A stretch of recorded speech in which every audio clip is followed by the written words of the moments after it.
하나님의 말씀을 보겠습니다. 구약성경입니다. 구약성경 사사기 말씀입니다.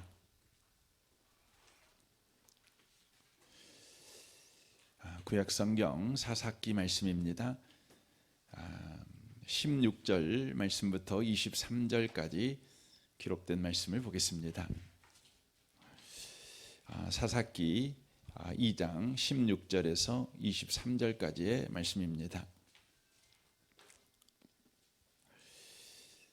같은 목소리로 기록된 말씀을 읽겠습니다. 여호와께서 사사들을 세우사 노략자의 손에서 그들을 구원하게 하셨으나 그들이 그 사사에게도 순종하지 아니하고 오히려 다른 신들을 따라가 음행하며 그들에게 절하고 여호와의 명령을 순종하던 그들의 조상들이 행하던 길에서 속히 치우쳐 떠나서 그와 같이 행치 아니하였더라. 여호와께서 그들을 위하여 사사들을 세우실 때에는 그 사사와 함께 하셨고 그 사사가 사는 날 동안에는 여호와께서 그들을 대적의 손에서 구원하셨으니 이는 그들이 대적에게 압박과 괴롭게 함을 받아 슬피 부르짖음으로 여호와께서 뜻을 돌이켰음이거니와 오늘 그 사사가 죽은 후에는 그들이 돌이켜 그들의 조상들보다 더욱 타락하여 다른 신들을 따라 섬기며 그들에게 절하고 그들의 행위와 패역한 길을 그치지 아니하였으므로 여호와께서 이스라엘에게 진노하사 이르시되 이 백성이 내가 그들의 조상에게 명령한 언약을 어기고 나의 목소리를 순종하지 아니하였은즉 나도 여호수아가 죽을 때에 남겨둔 이방 민족들을 다시는 그들 앞에서 하나도 쫓아내지 아니하리니 이는 이스라엘이 그들의 조상들이 지킨 것 같이 나 여호와의 도를 지켜 행하나 아니하나 그들을 시험하려 함이라 하시니라. 여호와께서 그 이방 민족들을 머물러 두사 그들을 속히 쫓아내지 아니하셨으며 여호수아의 손에 넘겨주지 아니하셨더라. 아멘. 이 밤에 함께 예배하는 모든 분들 가운데 이 말씀의 축복이 함께 하시기를 주님의 이름으로 축원합니다. 오늘 본문 말씀을 보면 하나님께서 이스라엘을 대적의 손에서 구원하십니다. 그런데 그 구원하신 이유가 뭐냐면 오늘 18절 말씀에 보면 그렇게 돼 있는 것을 보게 됩니다. 여호와께서 그들을 위하여 사사를 세우실 때에는 그 사사와 함께 하셨고 그 사사의 사는 날 동안에는 여호와께서 그들을 대적의 손에서 구원하셨으니 이는 그들이 대적에게 압박과 괴롭게 함을 받아 슬피 부르짖음으로 여호와께서 뜻을 돌이키셨음이오늘이라고 되어 있습니다. 그러니까 하나님께서 이스라엘 민족을 대적의 손에서 구원하신 이유는 뭐냐? 그러면 여호와께서 사사를 세우셨으므로 이스라엘 백성을 바로 구원하셨다 이렇게 말씀하고 있습니다. 다시 말씀을 드리면 이스라엘 백성이 왜 구원받았냐? 그러면 사사들 때문에 구원을 받았다 이렇게 성경이 바로 말씀을 하고 계시는 것입니다. 16절을 보시면 여호와께서 사사를 세우사 노략자의 손에서 그들을 건져내게 하셨으나 그들이 그 사사도 청종치 아니하고 돌이켜 다른 신들을 음란하듯 쫓아 그들에게 절하고 여호와의 명령을 순종하던 그 열조의 행한 길을 속히 치우쳐 떠나서 그와 같이 행치 아니하였더라라고 되어 있습니다. 그러니까 이스라엘 백성들이 순종했기 때문에 구원하신 것이 아니라는 것이죠. 이스라엘 백성 가운데 하나님께서 사사를 세우셨을 때에도 그들은 사사들에게 청종치 않았습니다. 관심도 없었습니다. 돌이켜서 음란하게 바로 예배하는 것을 좋아하는 우상을 숭배하는 그런 우상 숭배자들이었습니다. 그럼에도 불구하고 우리 하나님은요 이스라엘 백성을 구원하셨어요. 이유가 딱 하나밖에 없어요. 사사가 있었을 때 사사가 있으니까 이스라엘 백성을 바로 구원하셨다, 이렇게 말씀하고 있는 것입니다. 우리는 이 본문을 통해서 저와 여러분이 반드시 기억해야 되는 것이 있다고 하는 것이죠. 그것은 뭐냐면 이스라엘이 구원을 받게 된 것은 이스라엘 백성들의 행위 때문에 구원을 받게 된 것이 아니라 사사 때문에 구원을 받았다는 것이죠. 사사가 누굽니까? 사사는 바로 예표입니다. 오실 예수 그리스도를 바로 예표하는 구약의 그림자 역할을 하는 자들이 누구냐면 사사인 것이죠. 그러니까 사사는 오실 예수님을 바로 예표하고 있는 자들이라고 하는 것이죠. 그러니까 이 사사기 말씀을 통해서 이스라엘 백성들에게 또 저와 여러분에게 가르쳐 주는 건 뭐냐면 구원은 우리의 옳은 행위를 통해 받는 것이 아니라 오직 예수님으로만 구원받는다, 이걸 가르쳐 주고 있는 겁니다. 그러니까 이스라엘 백성이 구원을 받은 것은 오직 사사가 있으니까 구원을 받았어요. 사사가 없을 때에도 그들은 엉망진창으로 살았지요. 사사가 있다고 그래서 그들이 똑바로 산 것이 아니에요. 사사가 있어도 엉망진창으로 살았어요. 그럼에도 불구하고 그들이 구원을 받은 것은 뭐 때문이냐? 사사가 있기 때문에 구원을 받았다는 거예요. 저와 여러분은 공로로 구원받은 것이 아니라는 것이죠. 오직 예수님으로 구원을 받았다고 하는 것이죠. 이게 너무너무 중요한 것입니다. 19절을 한번 보겠습니다. 그 사사가 죽은 후에는 그들이 돌이켜 그 열조보다 더욱 폐기하며 하여 다른 신들을 쫓아 섬겨 그들에게 절하고 그 행위와 패역한 길을 그치지 아니하였으므로 라고 되어 있어요. 사사가 없을 때 그들은 패역했고, 사사가 있을 때에도 패역했고, 사사가 또 없을 때에도 그들은 또 패역했어요. 그러니까 이스라엘 백성들은 오직 하는 것이 뭐냐면 불순종하는 것, 악한 짓을 하는 것, 이게 이스라엘 백성들이 하는 것의 전부였다는 것이죠. 그런데 하나님께서 이스라엘 백성을 구원하셨습니다. 왜냐하면 사사가 있을 때에 그들을 바로 구원했다고 하는 것이죠. 이스라엘의 행위가 어떠했든 간에 그들을 구원했다는 것이죠. 바로 예수님을 통해서 저와 여러분은 구원받는다. 구원은 오직 예수로 말미암는다. 이것을 사사기가 우리에게 가르쳐주고 있는 것입니다. 그래서 성경 로마서 3장 23절부터 보면 이렇게 말씀하죠. 모든 사람이 죄를 범하였음에 하나님의 영광에 이르지 못하더니 그리스도 예수 안에 있는 성령으로 말미암아 하나님의 은혜로 값없이 의롭다 하심을 얻은 자 되었느니라.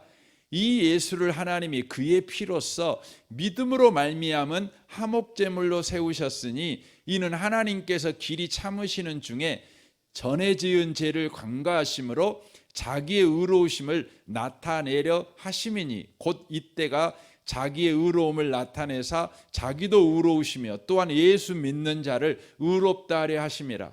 그런즉 자랑할 때가 어디 있느냐? 있을 수가 없느니라.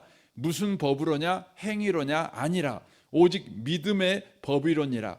그러므로 사람이 의롭다 하심을 얻은 것은 율법의 행위에 있지 않고 믿음으로 되는 줄 우리가 인정하노라 라고 말씀합니다. 이 구원에 관한 이야기를 할 때에 인간이 한 것은 아무것도 없어요. 인간이 한 건 죄를 범하는 것이 전부였다는 거예요. 그럼에도 불구하고 우리가 구원을 받았죠. 그 이유는 뭐냐면 하나님만 일하셨어요. 무엇으로요? 예수로요. 예수를 십자가에 못 박여 죽이신 것이죠. 그러니까 우리를 구원하시기 위해서 하나님이 하신 일, 곧 하나님이 이 구약의 선지자들을 통해서 약속하셨던 것을 바로 하나님이 지키셨어요. 그게 뭐냐면 예수를 십자가에 내어주시는 것입니다. 그러니까 우리가 구원받은 것은 하나님께서 약속을 지키시는 신실함, 믿음의 행위를 통해서 저와 여러분이 구원을 받았다는 거예요. 그래서 하나님께서 약속을 지키시는 그 신실함을 우리는 예수를 통해서 확인하게 돼요. 그래서 예수를 보고 있으면 무슨 일이 벌어지냐면 하나님은 믿을 만한 분이셔 라는 하나님에 대한 믿음을 갖게 된다는 거예요. 그래서 예수가 믿음의 주요 온전케 하시는 분이신가? 그 이유는 뭐냐면 하나님께서 약속하신 것을 지키셨는데 그 지키신 확증이 뭐냐? 예수가 죽으신 거예요. 예수가 십자가에 죽으신 거예요. 그래서 하나님은 약속을 반드시 지키시는 분이시다. 이것을 우리는 예수를 보고 있으면 확인할 수 있는 거예요. 그래서 여기 본문 로마서 그 3장 27절에 보면 이렇게 돼 있죠. 그런즉 자랑할 때가 어디냐? 있을 수가 없느니라. 무슨 법으로냐? 행위로냐? 아니라 오직 믿음의 법이로니라 라고 말씀하셔요. 여기서 말하는 믿음의 법이라는 것은 우리가 믿었다 이 말이 아니라 하나님이 믿음으로 바로 우리에게 구원을 허락한 거다 이 말을 하는 것이에요. 그러니까 하나님께서 예수를 십자가에 내어주신 것은 하나님이 바로 믿음의 행위를 하신 거예요. 신실한 행동을 하신 것이죠. 그래서 구원은 바로 예수로 우리가 받지만 그 예수가 뭐냐? 믿음의 법이에요. 믿음의 법이라는 것이죠. 이 사사기가 그것을 우리에게 지금 말씀하고 있는 겁니다. 그래서 사사기 역사를 여러분이 계속해서 배워보시면 오직 구원은 사사를 하나님이 주셨을 때 구원이 온다. 곧 사사는 신약의 예수 그리스도를 예표하는 자들이죠. 그러므로 오직 구원은 예수님으로만 주어진다. 이걸 이야기하는 것이죠. 더 나아가서 그것은 우리에게 무엇을 말하냐면 인간의 행위는 구원을 받는 일에 도무지 아무 가치가 없다는 거예요. 이것을 바로 말하는 것입니다. 바울 사도는 이 부분에 대해서 빌립보서 3장에서 뭐라고 이야기하냐면 자기는 육신적으로 자랑할 게 참 많다는 거죠. 자기는 이스라엘 사람이라는 거죠. 히브리인이라는 것이죠. 그리고 그것도 히브리인 중에 히브리인이라는 거죠. 자기는 베냐민 지파라고 하는 것이죠. 이 베냐민 지파의 히브리인 중에 히브리인이냐? 그러면 이스라엘 백성들은 12지파가 있잖아요. 그런데 끝까지 유다 지파와 함께한 지파는 어느 지파밖에 없냐면 베냐민 지파밖에 없어요. 나머지 10지파는 모두 다 북이스라엘의 바로 여로보암을 쫓아갔어요. 그래가지고 어떻게 됩니까? 그들은 이제 아스리에 의해서 북이스라엘이 망할 때에 함께 망하죠. 그리고 역사 속에서요, 그들은 사라져버려요. 역사 속에서. 그래서 남조 이스라엘만 남는 거죠. 그래서 이 남조 이스라엘은 그 주축 세력이 유다죠. 유다 민족한 지파 아닙니까? 그런데 그 유다 지파 속에 누가 있는 거예요? 베냐민 지파가 있어요. 베냐민 지파. 그래서 그냥 유다 지파라고 하는 것이죠. 그러니까 끝까지 여러분 유다 지파와 함께한 지파가 베냐민 지파입니다. 그러므로 베냐민 지파 사람들은 자기 자신들이 바로 베냐민 지파라고 하는 것에 아주 높은 자부심이 있는 것인데 바울 사도가 베냐민 지파 사람입니다. 그래서 자기 자신이 나는 그런 육신적인 자랑할 것이 있다. 나는 바리새파 사람이다. 철저하게 성경대로 살아보려고 애쓴 사람이다. 이런 이야기를 합니다. 그런데 이러한 모든 것이 뭐냐? 배설물에 불과했다. 그러니까 내가 갖고 있는 다른 사람과 견주며 말할 수 없이 자랑할 것인데 예수의 구원, 하나님의 구원 행위에다가 인간의 행위를 딱 대보면 그것은 배설물에 불과하다는 거예요. 아무 가치가 없다는 거죠. 아무 효용성이 없다는 거예요. 그래서 여러분과 제가 신앙생활을 해갈 때에 절대 여러분과 제가 흔들리지 말고 속지 말아야 될 진리가 있어요. 그게 뭐냐면 구원은 오직 예수로만 받는다는 거예요. 여러분에게 구원을 받을 때에 예수로도 구원받지만 우리의 바로 협력이 필요해, 우리의 선한 행위가 필요해, 우리의 공로가 필요해 라고 말하는 자들이 있다면 여러분, 그것은 이단인 거예요. 그것은 적그리스도의 영이 역사하는 거죠.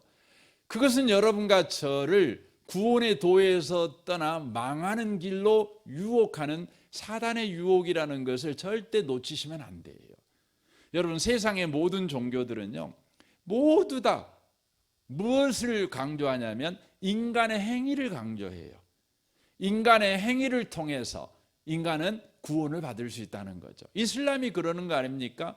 여러분, 유대교가 그런 거 아닙니까? 불교가 그런 거 아닙니까? 여러분, 뭐 유교도 종교라고 한다면 유교도 그런 것이죠. 모두 다 인간의 착한 행실이 인간을 구원한다는 것이죠. 그렇게 가르치는 겁니다.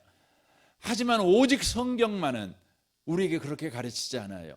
오직 구원은 예수로만 받는 거예요. 천하 인간의 구원을 얻을 만한 다른 이름을 주신 적이 없다는 것이죠. 이 마지막 세대가 되면 저와 여러분들이 계속해서 더 강력한 유혹을 받는다는 걸 기억하셔야 돼요. 그 유혹의 핵심이 뭡니까? 그것은 바로 예수도 믿어야 되지만 우리가 착한 행실도 해야 돼. 우리가 봉사도 열심히 해야 되고 헌신도 해야 되고 뭔가 해야 돼.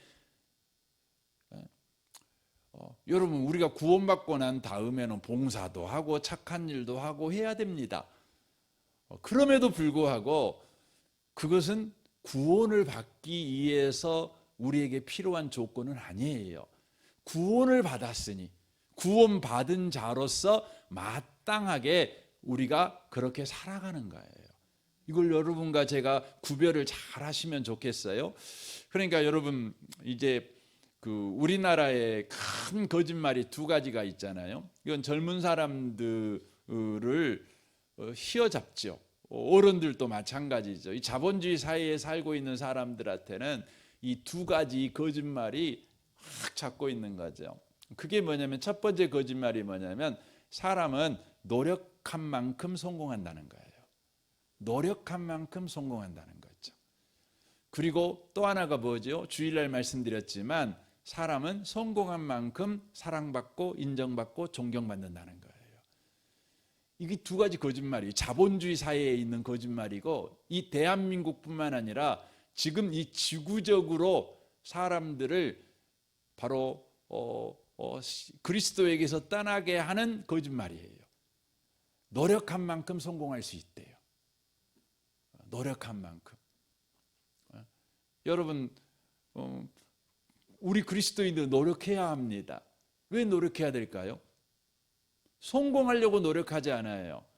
왜 그리스도인들은 노력해야 되냐면 저와 여러분은요, 이미 성공한 사람이니까. 이미 저와 여러분은 복받은 사람이니까. 복받은 사람이라는 신분의 명예가 뭐냐면 우리는 노력하고 사는 거예요. 부지런히 사는 거예요. 그래서 여러분, 노력하고 사는 것은 복을 받기 위한 조건이 아니라 복받은 자의 품이에요. 품이에요. 여러분, 예수 믿는 사람은 그래서 여러분이 구원을 받았다면 노력하며 살아야 돼요. 열심히 사셔야 돼요. 그게 뭐예요? 멋있는 거예요. 예수 믿는 사람은 멋있게 살아야 돼요. 게을러 터지게 살면 안 돼요. 그건 불명예스러운 거예요. 여러분, 노력은 예수 믿는 사람한테, 아니 하나님 안에서는요, 성공과 아무 관련이 없어요. 복과 아무 관련이 없어요. 그래서 여러분 자녀들에게 너 좀 노력 좀 해라. 머리는 좋은데 노력을 안 해. 이 부모님들의 거짓말이잖아요. 너는 머리는 좋은데 노력 조금만 하면 성적 잘 나올 텐데. 뭐 이런 식으로 우리 아이들한테 노력을 분발하라고 가르치잖아요. 근데 여러분, 예수 믿는 여러분과 저는 우리 아이들한테 성공의 조건으로 노력을 가르치시면 안 돼요. 여러분, 성공의 조건으로, 복의 조건으로 착하게 살아라 이렇게 가르치면 안 돼요. 왜요? 우리는 착해야 돼요? 우리는 왜 노력해야 돼요? 여러분과 저는 예수 믿으니까. 그게 우리의 멋있는 거예요. 그게 근사한 삶인 거예요. 그것이 여러분 예수 믿는 사람의 영광이에요. 영광이에요. 멋이죠. 멋있어요. 그래서 저는 여러분들이 우리 은혜보험교회 성도는 다 멋있게 사셨으면 좋겠어요. 아멘이신가요? 예수 믿는 여러분과 저는요, 그냥 품위 있게 사셨으면 좋겠어요. 네? 품위 있게. 그래서 여러분이 그런 기도하세요. 주님, 내가 천국 가는 그날까지요, 부지런하게 아침에 일어나서 부지런하게 청소도 하고 이렇게 멋있게 살다가 그냥 천국 갔으면 좋겠습니다. 아무 일도 못하고 그냥 눈만 깜빡깜빡하고 있다가 천국 안 갔으면 좋겠습니다. 주님께서 내게 주신 천국의 영광을 이 땅의 삶을 살면서 아침까지 참 세수탁하고 머리 그냥 이렇게 탁 잘 넘기고 그리고 그렇게 다 하고, 그래서 우리 아이들한테 우리가 참 멋있는 분이셨어. 그분은 정말 근사하신 분이셨어. 그렇게 천국 갔어. 그렇게 했으면 좋겠어요. 여러분, 그렇습니다. 갈라디아서 1장 6절 한번 보겠습니다. 그리스도의 은혜로 너희를 부르신 이를 이같이 속히 떠나 다른 복음을 따르는 것을 내가 이상하게 여기노라. 다른 복음은 없나니 다만 어떤 사람들이 너희를 교란하여 그리스도의 복음을 변하게 하려 함이라. 그러나 우리나 혹은 하늘로부터 온 천사라도 우리가 너희에게 전한 복음 외에 다른 복음을 전하면 저주를 받을지어다. 우리가 전에 말하였거니와 내가 지금 다시 말하노니 만일 누구든지 너희가 받은 것 외에 다른 복음을 전하면 저주를 받을지어다.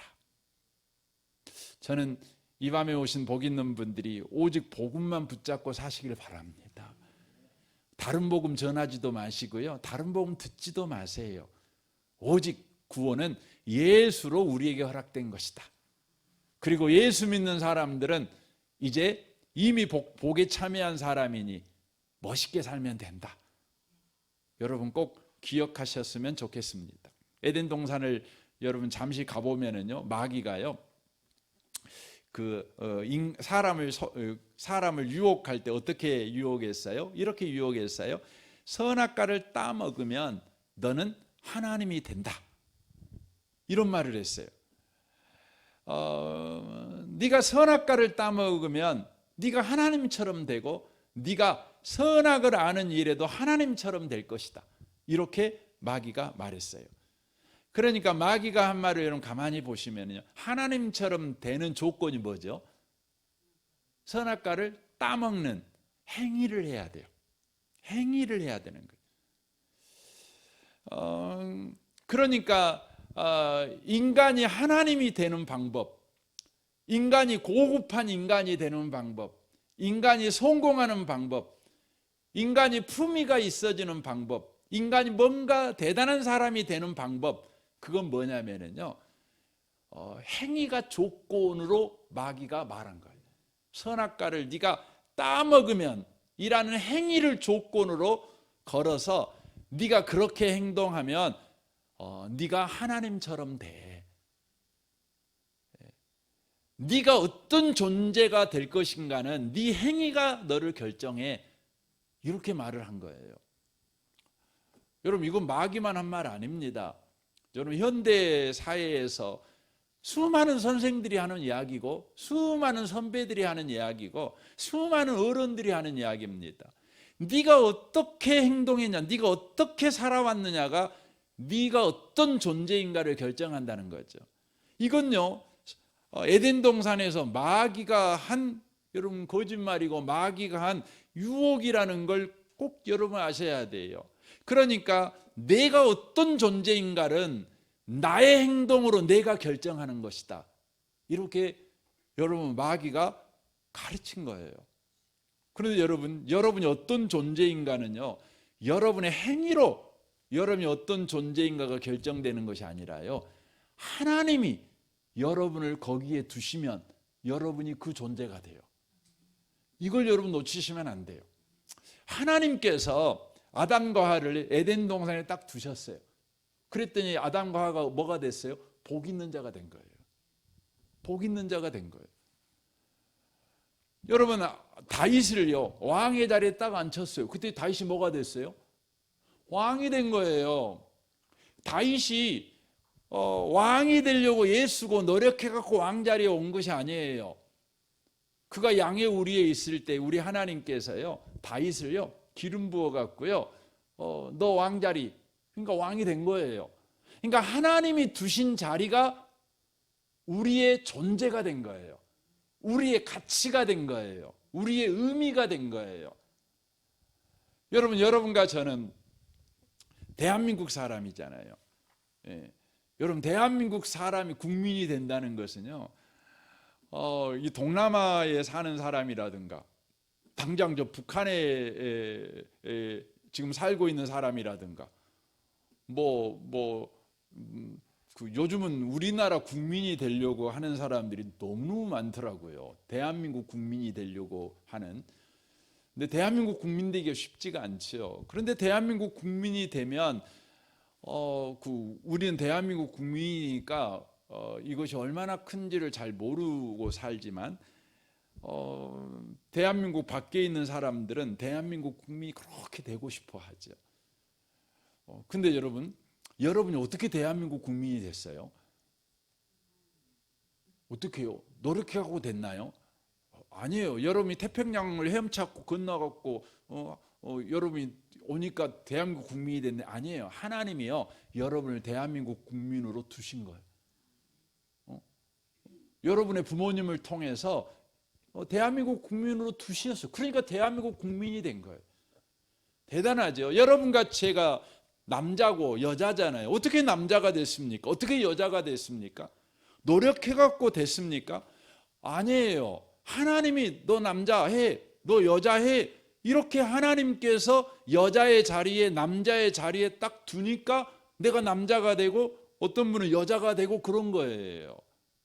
근데 마귀가 에덴 동산에서 쳤던 거짓말, 네가 너의 존재를 결정할 수 있어. 네 행위가 너의 존재를 결정할 수 있어. 이렇게 거짓말을 쳤지요. 그 거짓말에 마귀가 홀라당 넘어가 버렸죠. 그래가지고 어떻게 됐죠? 타락하게 된 거죠. 근데 요즘 여러분, 지금 이 지구가 그러고 있어요. 여러분과 저는 그 하나님 안에서 하나님이 네가 결정해, 이렇게 한 것들이 있어요. 많죠. 하나님께서 이렇게 바운더리를 이렇게 정해놨어요. 바운더리를. 결혼 같은 것도 그래요. 결혼도요, 하나님은요 딱 정해 놓으셨어요. 세 가지 하지 말고 나머지는 네가 결정해도 돼, 이렇게 하나님이 허용하신 부분이 있어요. 세 가지가 뭡니까? 결혼할 때는 절대 안 믿는 사람하고 하면 안 돼. 두 번째, 네가 여자냐? 그러면 남자하고 해야 돼. 여자하고 하면 안 돼. 세 번째 뭡니까? 기혼남 기혼녀하고 하면 안 돼. 이렇게 세 가지는 정해 놓으셨어요. 그리고 나머지는 네가 결정해도 돼. 그건 내 뜻으로 내가 할 거야. 이렇게 하신 거예요. 그럼 직업 선택도 마찬가지예요. 그것도 내가 결정하도록 하나님이 하나님 안에서 허용하셨어요. 하지만 하나님께서요, 허용하지 않은 것들이 있어요. 딱 정해놓은 것이 있잖아요. 그것이 정해놓은 것이 뭐예요? 여러분, 십계명이 가장 큰 기준점이에요. 구약의 율법이잖아요. 딱 정해놨어요. 이건 네 결정으로 하는 게 아니라 내가 정해놨으니까 순종해야 돼, 이렇게 된 거죠. 근데 요즘 인간들이요, 내가 결정하면 된다고 생각해요. 그래가지고 우리나라도 간통죄 폐지해 버렸잖아요. 성적 자기결정권. 그러잖아요. 성경은 그렇게 말하는, 간음하지 말고 딱 그어놨어요. 성은 네가 결정하는 게 아니야. 네가 마음대로 하면 안 돼. 성은 반드시 결혼 안에서만 허용된 거야. 결혼 밖으로 나가면 안 돼. 너 죽어. 이렇게 딱 정해놓은 거예요. 근데 인간들이 지금 뭐 하고 있는 거예요? 인간들이요, 그것까지 내 마음대로 결정할 수 있어요. 여러분 올해 11월 지금 11월 달이잖아요. 11월 첫 1일 날이요. 독일에서 그 법 하나를 결정했어요. 뭔 결정을 했냐면 성별 자기 결정권을 결정했어요. 성별 자기 결정권이 뭐예요? 여러분 남자 여자 있잖아요. 근데 자기가 여자요. 근데 오늘은 남자로 살고 싶은 마음이 확 들었어. 그래서 오늘부터 오후부터는 나 남자요 하고 선언하면 남자가 되는 거예요. 이게 성별 자기 결정권. 그래가지고 오후 내내 남자로 살다가 저녁에는 아이고 그냥 다시 여자로 살아야겠다. 그럼 다시 여자요. 그럼 여자가 되는 거예요. 그러니까 자기가 말을 하면 결정하는 거예요. 자기 존재를. 여러분 창세기에 보시면 하나님께서요. 딱 성문화 시켜가지고 딱 써놨어요. 하나님의 형상을 따라서 남자와 여자를 창조하셨어요. 그러니까 남자와 여자를 결정하는 것은요. 누구의 주권이죠? 하나님의 주권이에요. 하나님의 주권. 사람이 결정할 수 있는 게 아니에요. 사람이 행동을 통해 남자처럼 행동하면 남자가 되고 여자처럼 행동하면 여자가 되냐. 절대 그렇게 되는 게 아니에요. 하나님이 정하시면 남자고 하나님이 정하시면 여자가 되는 건데 지금 독일이 이러고 있어요. 독일만 그런 건 아니에요. 지금 이미 17개 나라가 성별 자기 결정권을요. 여러분 시행하고 있다는 거죠. 더 나아가서 지금 뭐 하고 있죠? 스위스 같은 경우나 지금 일본도 지금 이거에 대해서 굉장히 논의가 활발하게 일어나고 있다는데 뭐냐면 생명 자기 결정권. 죽고 사는 건 내가 결정해요. 내가 죽고 싶으면 죽어요. 여러분 생명은요 주님에게 속한 거예요. 내가 죽고 싶으면 죽고 내가 살고 싶으면 살고. 여러분 그거 아니죠.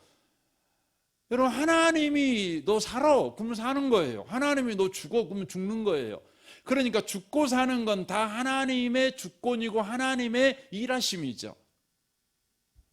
인간의 열심과 인간의 행위가 자기 존재, 죽는 자가 될 거냐 산 자가 될 거냐를 결정할 수 없는 거예요. 죽을 권리는 인간에게 없어요. 에덴 동산에서 마귀가 유혹한 이 방식이요. 오늘날에도요. 오늘날 지금 법으로 그냥 막 만들어지는 거죠. 여러분 OECD 국가 가운데 유일하게 우리나라만 여러분 그 동성애 결혼 안 되죠. 또 뭐 몇 가지 있더라고요. 그거 지켜내고 있대요. 우리나라만 지금. 여러분 뭐 10년 20년 지나면은요 다 그렇게 될 거라고 보죠. 여러분 이번에 방송에서 정우성 씨입니까? 그래갖고 결혼을 안 하고 얘는 이제 자기가 책임지겠다 이렇게 갖고 지금 복잡한 이야기가 막 나오고 있는데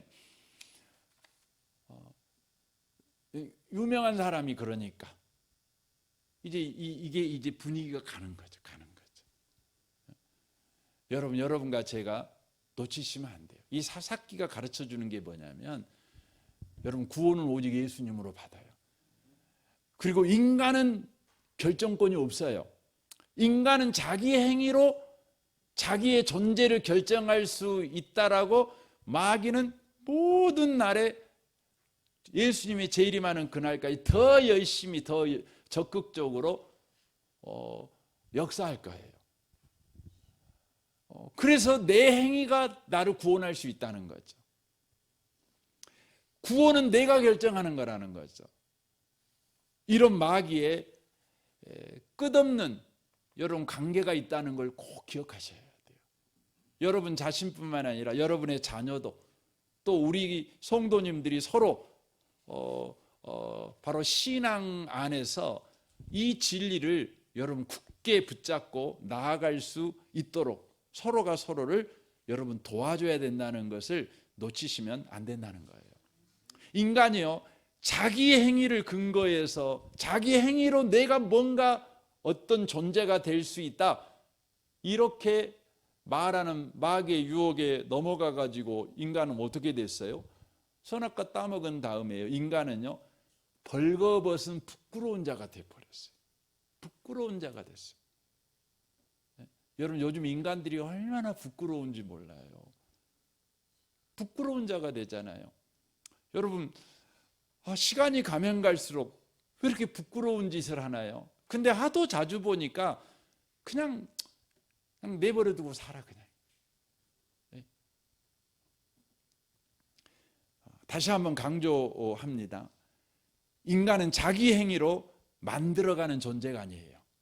자기 행위로 자기 존재를 만들어가는 존재가 아니라 하나님에 의해서 여러분 만들어져 가는 존재예요. 하나님에 의해서 의인이 되고, 하나님에 의하여서 우리가 구원받은 자가 되고, 하나님에 의하여서 복 있는 자가 되고, 인간의 행위에 의하여서 인간이 복 있는 자가 되고 성공자가 되고 소망 있는 자가 되는 게 아니라 하나님에 의하여서 그런다는 거예요. 예수로 그렇게 된다는 것이죠. 그래서 여러분 한번 살펴보세요. 여러분 자신을. 요즘 여러분은 소망의 사람입니까? 여러분은 요즘 사랑의 사람입니까? 믿음의 사람입니까? 여러분은 요즘 담대한 사람입니까? 요즘 여러분은 기쁨의 사람입니까? 여러분, 이 모든 것이요 어떻게 해서 되어지느냐? 오직 예수로만 되어져요. 우리가 뭔가 바꾸면 되는 게 아니에요. 뭔가 바꾸면 된다고 세상은 끊임없이 우리에게 말하는데 그렇지 않다는 것이에요. 저는 이곳에 계신 복 있는 분들이 언제나 하나님 안에서 여러분 존재가 놀랍게 세워져 가는 것을 확인하고 또 그것을 여러분들이 기뻐하며 누릴 줄 아는 그런 복 있는 인생을 살아내시는 모든 분들이 다 되시기를 바랍니다. 이게 뭐냐면 그 로마서 말씀에 보면 이렇게 말씀하셔요.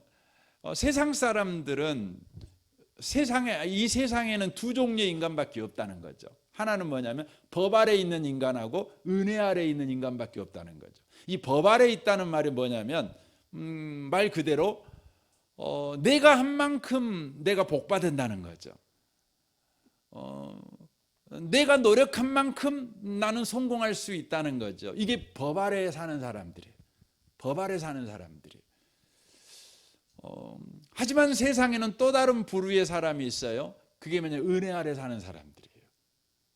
내가 심지 않았는데 거두는 사람이죠. 내가 하지 않았는데 얻는 자가 되는 거죠. 내가 하지 않았는데 내가 구원받은 사람이 되는 거죠.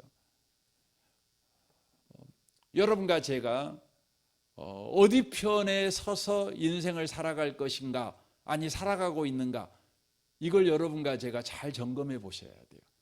나는 법 아래 있는 사람처럼 살아가고 있는가, 아니면 나는 은혜 아래 살고 있는 사람처럼 살아가고 있는가 점검해 보셔야 돼요. 로마서 4장 3절에 이렇게 말씀합니다.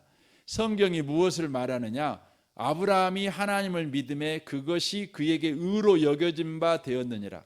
일하는 자에게는 그 싹이 은혜로 여겨지지 아니하고 보수로 여겨지거니와 일을 아니할지라도 경건하지 아니한 자를 의롭다 하신 이를 믿는 자에게는 그의 믿음을 의로 여기시나니, 일한 것이 없이 하나님께 의로 여기심을 받은 사람의 복에 대하여 다윗이 말한 바 불법이 사함을 받고 죄가 가려짐을 받은 사람들은 복이 있고 주께서 그 죄를 인정하지 아니하실 사람은 복이 있도다 함과 같으니라 라고 말씀하십니다.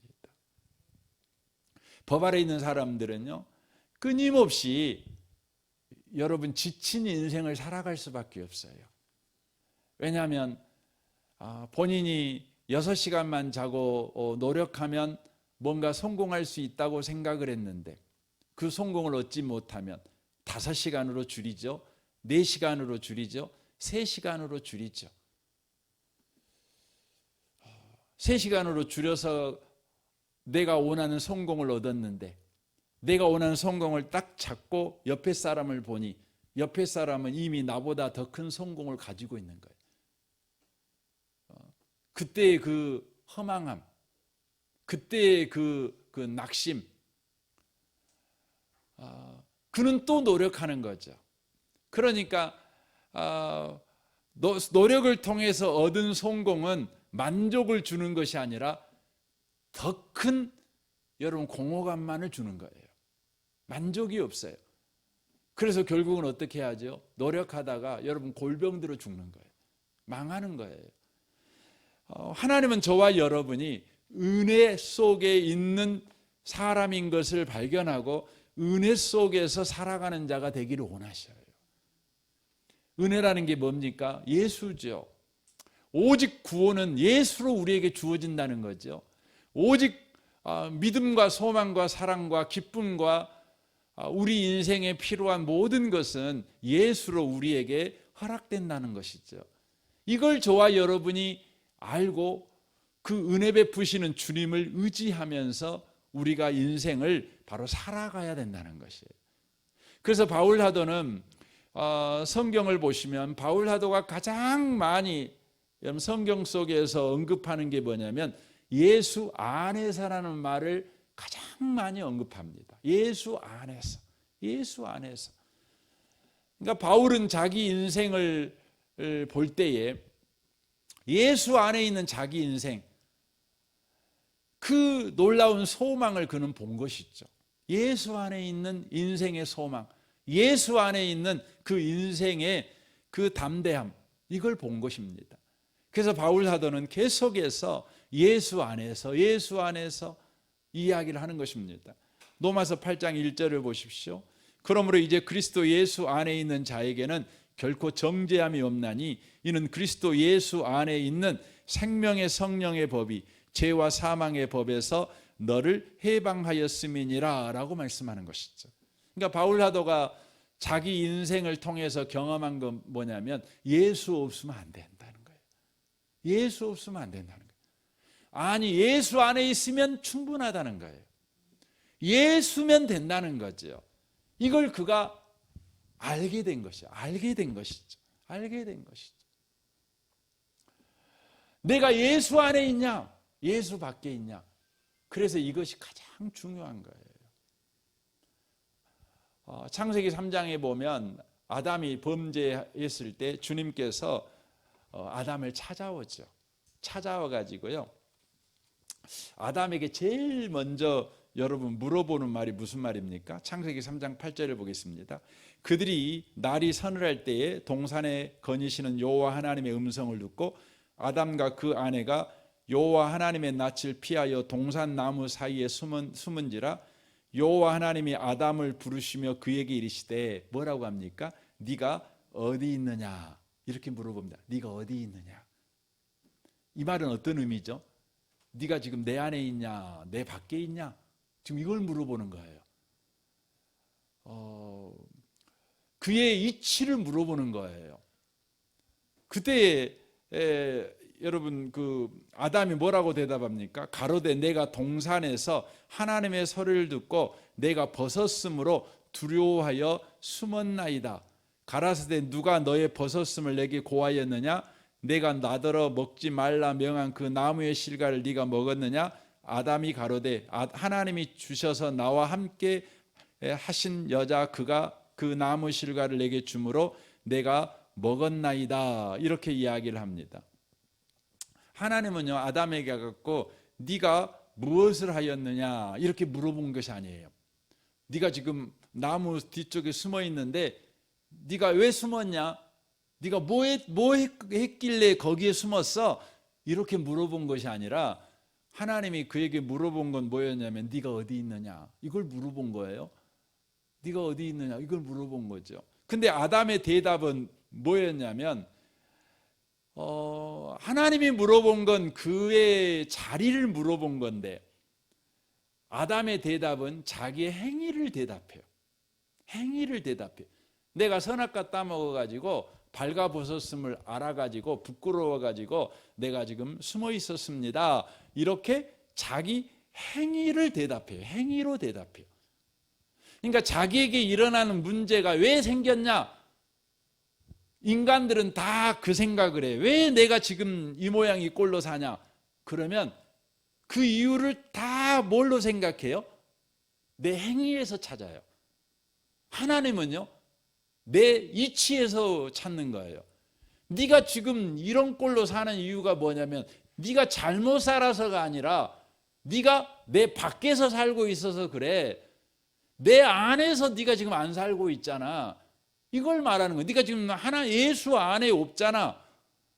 예수 밖에 있으니까 그러는 거지. 이렇게 말하는데 사람들은 안 그래요. 사람들은 이 마귀에게 유혹에 넘어가 가지고 인간이 행위를 잘하면 위대한 존재, 하나님같이 될 수 있다라는 이 마귀의 말이 우리의 심령에 그냥 못같이 박혀가지고요. 지금도 아담의 후손처럼 아담의 생각이 우리 가운데 있잖아요. 우리가 어려운 일을 당하면은요, 다 그렇게 생각하죠. 내가 뭐 잘못해갖고 내가 이런 꼴을 당하나. 다 자기 행위에서 원인을 찾아요. 원인을. 근데 하나님은 뭐라고 해요? 네가 뭐 했길래 이런 꼴이 됐어? 라고 물어보는 것이 아니라 네가 어디 있냐? 이걸 물어봐요. 이걸 물어봐요.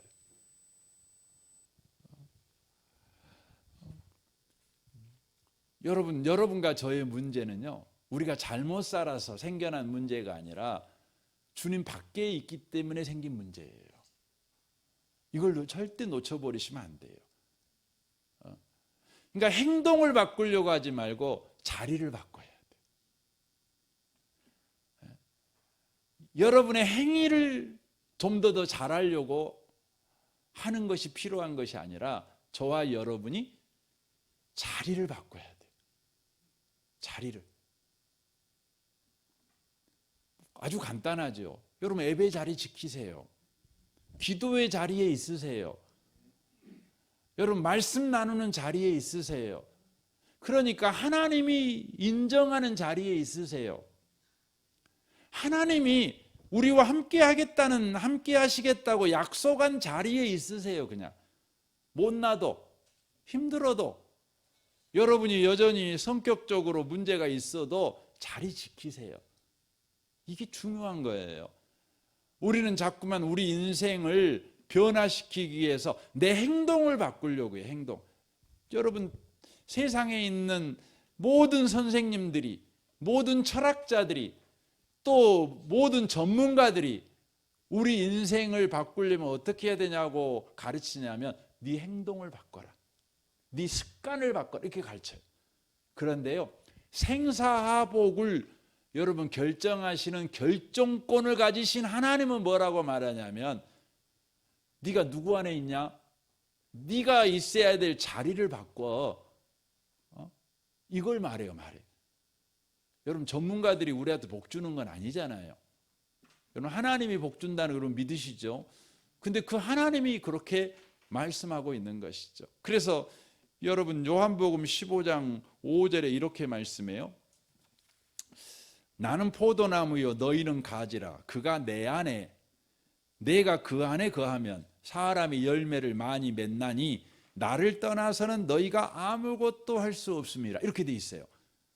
아무것도 할 수 없다는 거죠. 아무것도. 근데 예수님 안에 있으면 열매 맺는 다 된다는 거죠. 그러니까 예수님 밖에 있으면 nothing이지만 예수님 안에 있으면 everything이라는 거죠. 그러니까 다 돼요. 다 돼. 근데 예수님 밖에 있으면 아무리 착하게 살고 아무리 열심히 살고 아무리 계획적으로 살고 아무리 최선을 다해도요 절대 열매 못 맺어요. 그런데요 우리가 좀 부족해요. 그래도 예수 안에 있으면 열매 맺는다는 거예요. 가지가 그렇죠. 가지가 나무에 붙어 있으면 열매 맺지요. 그렇죠. 이게 지금 사사기에서 가르쳐 주는 거예요. 사사기 시대의 이스라엘 백성들은 그들의 못난 행위 때문에 그들이 망한 게 아니에요. 그들이 구원받은 건 그들이 옳은 행동을 해서 구원받은 것도 아니에요. 오직 사사가 있으면 그들은 구원받았어요. 예수가 있으면 우리는 구원받아요. 예수가 있으면 우리 복 받지요. 예수가 있으면 우리 열매 맺어요. 그러니까 예수 안에 있냐 없냐가 중요한 것이라는 거죠. 제가 이 말씀을 준비하다가 번뜩 생각난 성경이 고린도전서 13장입니다. 거기는 우리 사랑장이라고 하잖아요. 근데 그 부분이 사랑은 이렇게 쭉 나오겠지만 제가 그 본문을 오늘 말씀을 준비하면서는 사랑이 아니라 예수님으로 그냥 읽어지더라고요. 예수님으로. 예수님이 사랑이시니까. 그래서 제가 예수님 넣어서 한번 읽어볼게요.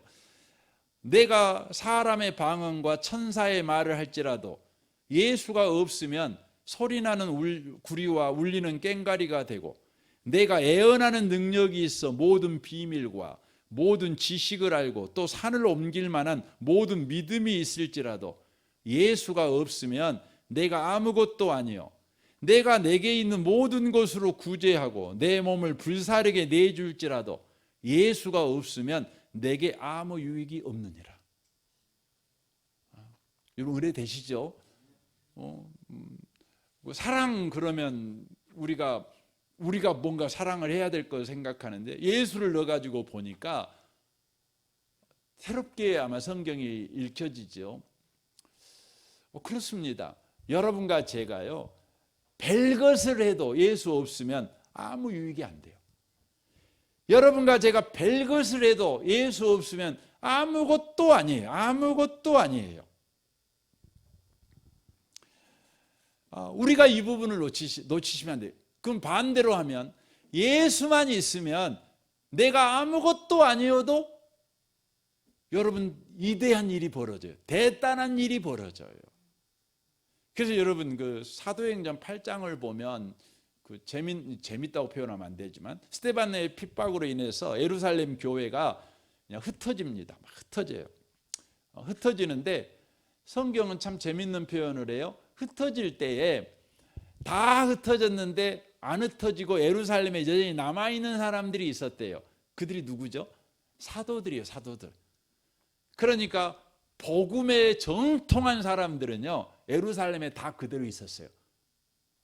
그리고 복음에 비정통한 사람들이 다 예루살렘 밖으로 뛰쳐나갔는데 어떤 일이 벌어졌냐면요, 그 뛰쳐가 나간 사람들을 통해서 그들이 가는 곳마다 어마어마한 사건들이 일어나는 거예요. 도시가 뒤집어지고 가정이 뒤집어지는 일이 벌어진 거예요. 굉장하죠? 여러분 이 사도들이 뛰쳐나가가지고 막 그런 일 했다면 공감이 되잖아요. 아우 뭐 그렇게 훌륭하시니까. 근데 훌륭한 분들은 다 예루살렘에 그냥 있었어요. 그리고 다 별 볼 일 없는 평신도들만 다 뛰쳐나갔어요. 그런데 그 뛰쳐나간 그 평신도들을 통해서 세상이 뒤집어지는 거예요. 온 유대와 사마리아 땅끝이 뒤집어지는 거예요. 뒤집혀지는 거죠. 왜 그런 일이 벌어졌죠? 여러분 사도가 힘이 센 것이 아니에요. 여러분 그냥 못 배운 사람이 무능한 게 아니에요.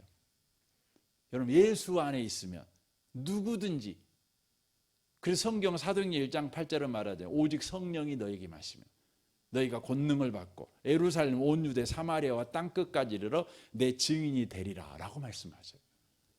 여러분 예수가 임하면, 예수 안에 있으면 누구든지 권능을 받아요. 누구든지 바로 도시를 뒤집을 수 있고 가정을 뒤집을 수 있다는 거예요. 저는 이곳에 계신 여러분들이 이 예수 안에 있음으로 말미암아 이 사사기에 그 이스라엘 사람들이 구원받았다. 사사가 있으니까 구원받았다. 이 진리가요, 오늘날 여러분에게 예수만 있으면 되는구나. 이 놀라운 진리로 여러분 귀에 들려져서 예수 안에 있는 인생을 살아가는 그런 복 있는 분들이 다 되시기를 주님의 이름으로 축원합니다. 아멘. 우리 같이 이 시간 기도하겠습니다.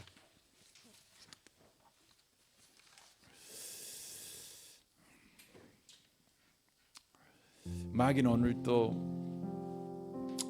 우리의 행위를 계속해서 되돌아보게 만들고 주목하게 만들고 고치게 만들고 반성하게 만들고 그렇습니다.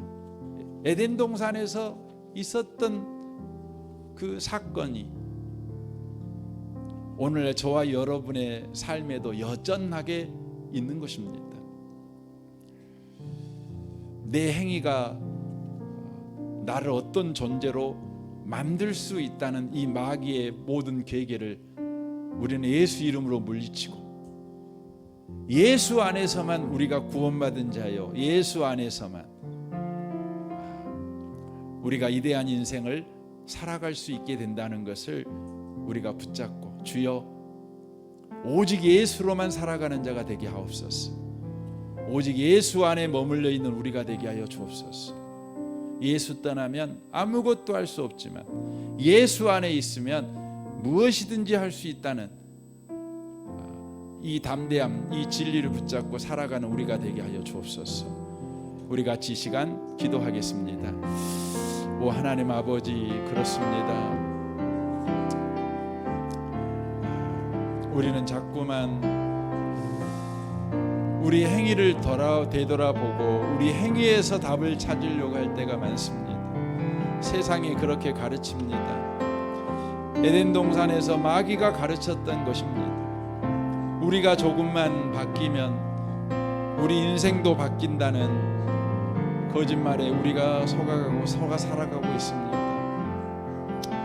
우리가 예수 안에 있으면 우리는 변화되고 예수 안에 있으면 우리가 놀라운 인생을 살아갈 수 있음을 고백합니다. 주여 과연 그렇습니다. 그러므로 계속해서 주님 예수 안에 있는 인생을 경주하며 살아가도록 주님만 바라보며 주님만 의지하며 주님을 구하며 살아가는 우리가 되도록 축복하여 주옵소서. 하나님 아버지, 오늘 사사기 말씀을 통해서 이스라엘 백성이 구원받은 것은 그들의 착한 행실 때문이 아니라 사사가 있을 때 그들이 구원받았다는 이야기를 듣게 하셔서 감사합니다. 오직 예수로만 우리가 구원받는다는 이 진리 붙잡고 살아가게 하시옵소서. 마귀는 끊임없이 에덴 동산에서 아담과 하와를 무너뜨렸던 것처럼 오늘날도 우리를 무너뜨리기 위해서 네가 똑바로 행동하면 네 인생이 바뀔 수 있어 라고 유혹하고 있습니다. 끊임없이 우리 행위를 바꾸는 일에 열심을 내게 만들고 있고, 우리가 혹 무슨 문제를 만나면 우리 행위를 점검하고 우리 행위를 반성하게 만드는 것에 마귀가 그렇게 역사하고 있는 것을 우리가 봅니다. 주님, 마귀의 모든 계계를 예수로 이기는 자 되게 하여 주옵소서. 예수 안에 있으면 우리는 얼마든지 이대한 인생을 살 수 있습니다. 주님, 우리가 예수 안에 있는가 예수 밖에 있는가, 나의 자리가 지금 어디인가를 점검하는 그런 지혜를 허락하시옵소서. 그래서 예수를 더욱 바라며 예수를 더욱 구하며 예수를 더욱 높이며 예수를 의지하며 예수를 부르짖으며 예수를 인정하며 예수를 믿으며 그렇게 살아가는 우리가 되게 축복하여 주옵소서. 예수님의 이름으로 기도합니다. 아멘.